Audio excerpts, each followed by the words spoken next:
So I crossed into the European border through the Hungarian side, the Hungarian border with Ukraine. So I had to get a ticket from Hungary straight to Berlin. And then I had a valid ticket. The charter, the UN charter says, hey, these countries respect human rights, so they'll give us a right of passage, right? I get to Frankfurt, still on a train, and then the Bundespolice came in, they stopped our train, they were like, I don't know, 15, 20 of them with dogs. They stormed our train, they walked into my coach, said, do you have a ticket? I produced my ticket because I paid for my ticket. 100 and something, I still have the ticket in my bag, 100 and something euros. I said, okay, do you have a right to enter Germany? I said, yes, the law says refugees from Ukraine are allowed to enter. That's what the law says. I bring out my ID, my passport, and my permanent resident in Ukraine. I show them. He nods his head. He goes, he talks to his superior, and then he comes back, and he says, I have to get off the train. I'm like, for what? He says, because I wasn't born in Ukraine. I was livid. I'm like, what does that mean? I wasn't born in Ukraine. I've lived in Ukraine so long. Why would you say because I wasn't born off the train, I should get off of the train? I have a valid ticket. Why should I get off the train? I didn't stow away on the train. Why should I get off? They said, oh, we need to register you and then we can let you go. There was a German lady I met on the train. She was nice. We're having a conversation all through in English. She told me, oh, I better have to comply. That they said because I wasn't born, I have to do this. I said, they are not doing this for the Ukrainians. I also have the same rights as a Ukrainian when I was in Ukraine because I'm a permanent resident. So why are you doing this? They said, because we have to register you. So we got out, all the blacks, and this was just black people that were pulling off the train.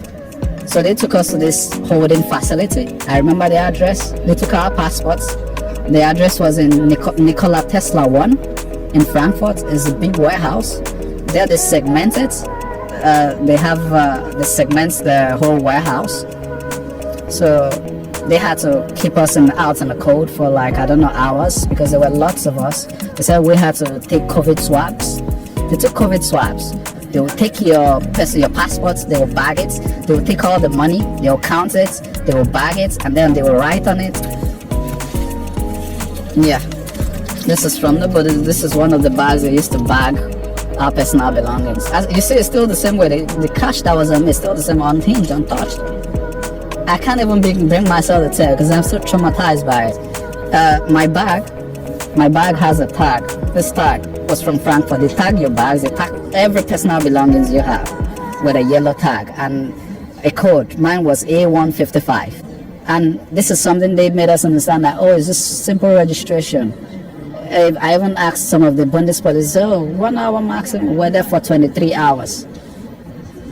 Then the next thing I experienced was the most humiliating thing I've never experienced in my life. They took me to a room, asked me to strip naked. I had to go bare naked. They said, oh, I'm like, what's this for? They said, take off all your clothes. And then they made me squat and do a turn around, show them my ass and all that. It was so humiliating because in my life, even going through airport security, traveling, I've never experienced this. I'm like, don't you have body scanners for this? Even if you're suspecting somebody, they are drugs or they are drug moles, this is not the procedure. You don't tell people to go stark naked because you want to search them. When I got to Berlin, the girl told me, hey, that thing you did there is not registration. That's your whatever. I said, this tag I have it. I brought a paper. They said, no, that's for your personal records. I've never experienced such humiliation in my life. Each time I think about it, I want to cry. But as a man, my dad told me, don't cry. But it is humiliating. Somebody, a fellow man like me, would tell me to go naked. It is humiliating. It is. Because I'm trying to cross the country like everybody else.